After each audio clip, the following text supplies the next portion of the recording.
Imagine dropping $15,000 on a Rolex. You finally get the watch. After the wait lists, after the dealer games, after months, sometimes years, it's on your wrist. It feels amazing. The weight, the shine, that little crown logo catching the light. You tell yourself something every Rolex owner says. This thing will last forever. And honestly, it probably will. But then something happens a few years later. Your watch needs servicing. Totally normal. Mechanical watches need maintenance, just like a car needs an oil change. So you send it in. No big deal. A few weeks later, the invoice arrives, and suddenly you're staring at a number that makes you blink twice. $1,800, just to maintain the watch you already bought. Yeah, welcome to what collectors are starting to call the Rolex Service Trap of 2026. Because owning a Rolex today isn't just about buying the watch, it's about surviving the maintenance. And once you start digging into how Rolex servicing actually works, the story gets a lot more interesting. Rolex didn't become the most famous watch brand on Earth by accident. The entire brand was built around one idea: toughness.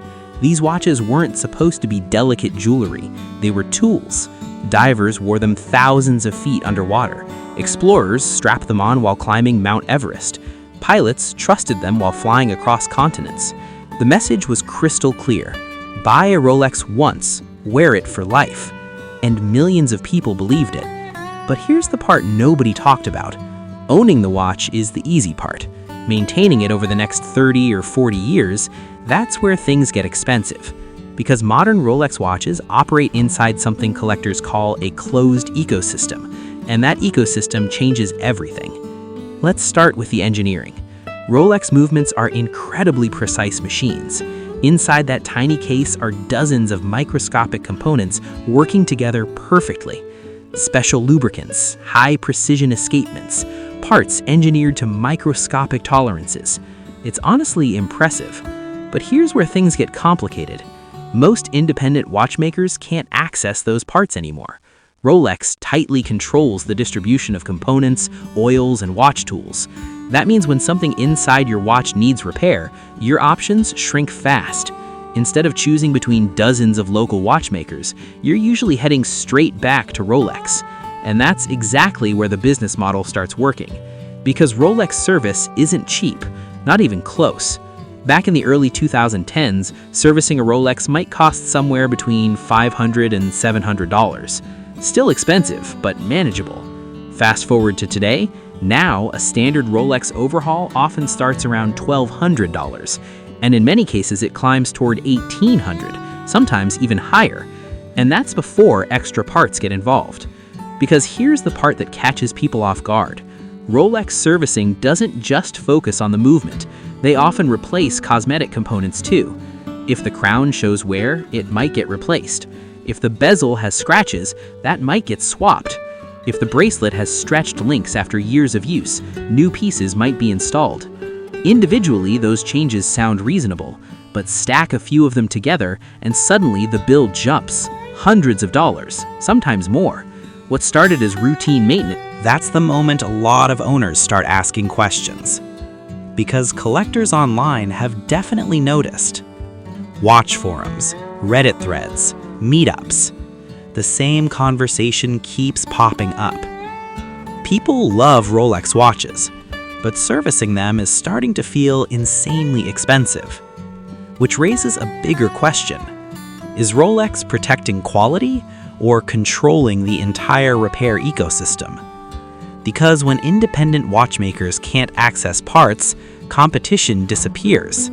And when competition disappears, prices usually go up. That pattern isn't unique to watches.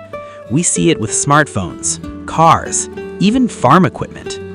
Entire industries are now debating something called the right to repair.